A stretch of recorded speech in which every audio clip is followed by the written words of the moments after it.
Hi, this story is called Miss Nelson is Missing. And this reading of this story is dedicated to my Emma, Theo, Sophia, and Violet, and to anybody else that enjoys being read to. Let's get started.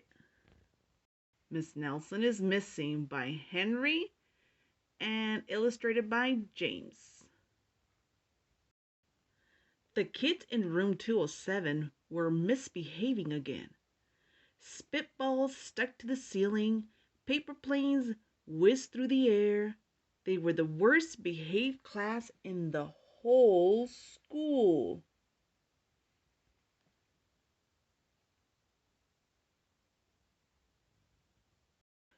Now settle down, said Miss Nelson in a sweet voice. But the class would not settle down. They whispered and giggled. They squirmed and made faces. Eh, eh, eh, eh.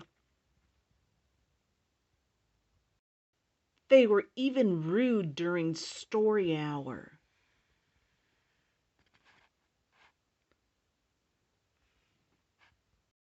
And they always fussed to do their lesson.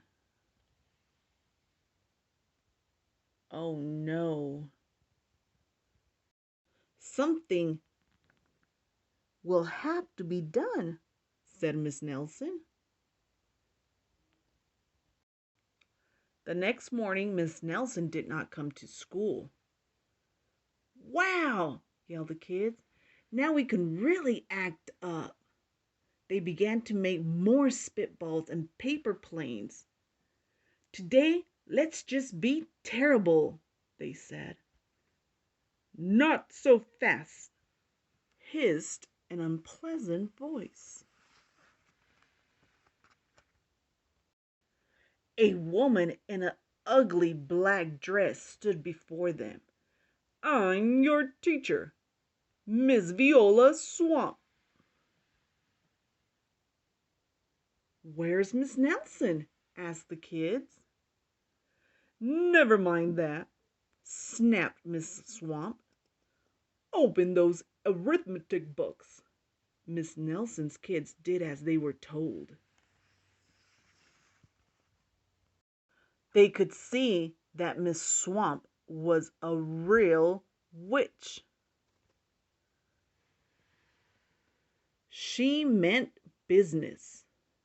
Ooh. Right away, she put them to work. And she loaded them down with homework. We'll have no story hour today, said Miss Swamp. Keep your mouth shut, said Miss Swamp. Sit perfectly still, said Miss Swamp. And if you misbehave, you'll be sorry, said Miss Swamp. The kids in room 207 had never worked so hard.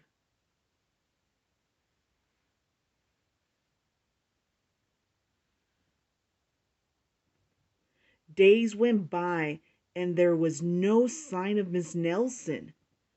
The kids miss Miss Nelson.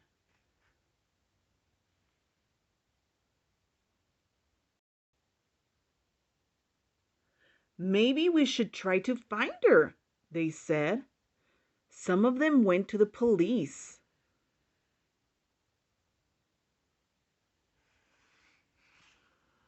Detective McSmog was assigned to the case. He listened to their story. He scratched his chin. He said. I think Miss Nelson is missing. Detective Smog would not be much help.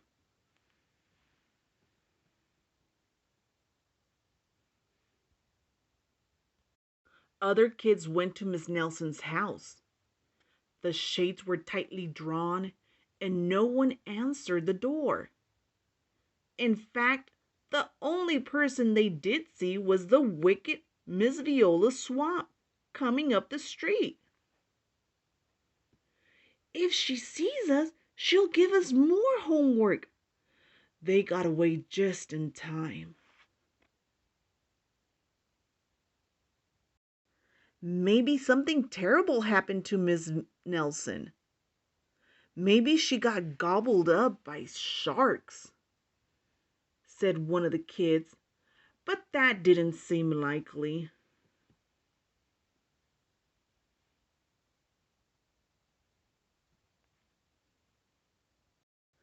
Maybe Miss Nelson went to Mars, said another kid, but that didn't seem likely either.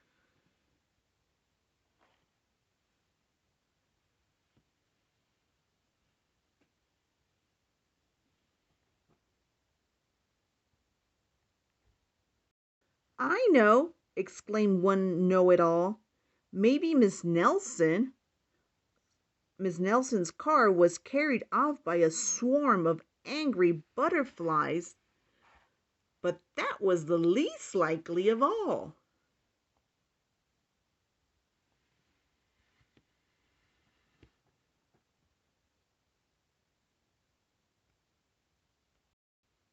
The kids in room 207 became very discouraged.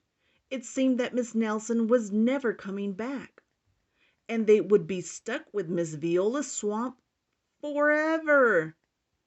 They heard footsteps in the hall. "Here comes the witch," they whispered. "Hello, children," someone said in a sweet voice.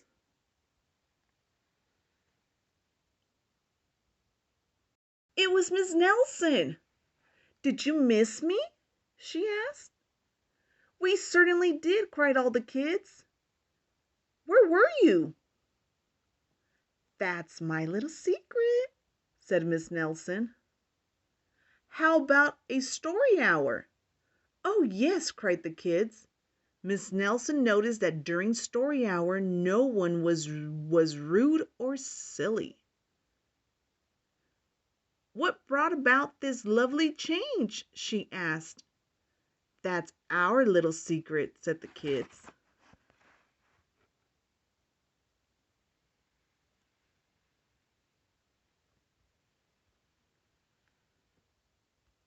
Back home, Miss Nelson took off her coat and hung it in her closet, right next to an ugly black dress. When it was time for bed, she sang a little song. "I'll never tell," she said to herself with a smile.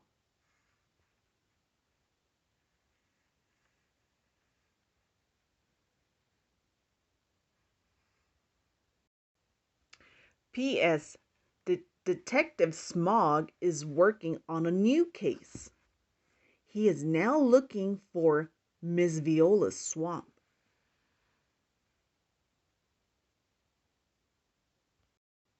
The end.